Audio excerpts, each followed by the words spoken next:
पुराने वक्तों की कहानी। बादशाह और दानिशमंद फकीर। बहुत जमाना पहले एक बादशाह था जो अपनी शान और शौकत के लिए मशहूर था। उसके महल में हर तरह की नामतें मौजूद थीं, लेकिन फिर भी वो हमेशा बेचैन रहता था। उसे सुकून की तलाश थी, मगर वो नहीं जानता था कि उसे कहाँ और कैसे पाए। एक दिन बादशाह ने सुना कि उसके मुल्क में एक दानिशमंद फकीर आया है जो लोगों को हिकमत की बातें सिखाता है। बादशाह ने उसे दरबार में बुलाया है और कहा, मैं बहुत दौलतमंद हूं, मेरे पास सब कुछ है, मगर फिर भी मैं खुश नहीं हूं। तुम फकीर हो, मगर तुम्हारी आंखों में सुकून नजर आता है। मुझे बताओ कि खुशी कहाँ मिलती है। फकीर मुस्कुराया और बोला, बादशाह सलामत।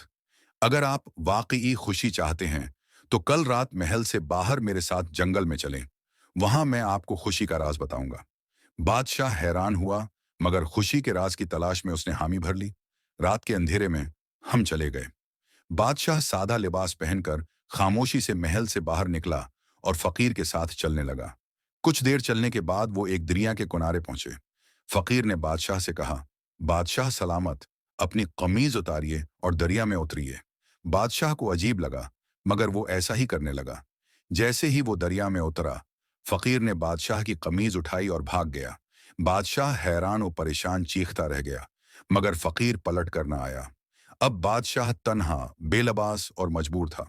वो गांव की तरफ चला, जहां लोगों ने उसे एक आम आदमी समझकर कपड़े दिए और खाने के लिए एक नवाला दिया।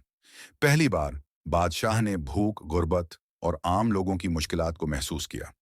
अगली सुबह फकीर दोबारा बादशाह के सामने आया और मुस्कुराकर पूछा, बादशाह सलामत, कैसा महसूस हुआ?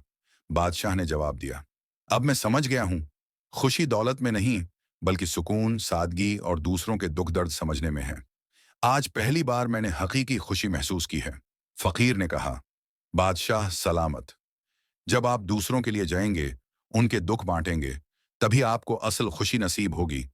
बादशाह ने उस दिन के बाद अपनी जिंदगी बदल दी। वो रियाया की मदद करने लगा, इंसाफ पर अमल करने लगा और सादगी को अपनाने लगा। यूं वही बेचैन बादशाह एक दानिशमंद और पुरस्कौन हुक्मरान बन गया। सबक: असल खुशी दौलत में नहीं, बल्कि दूसरों के साथ भलाई करने और सादगी अपनाने में है।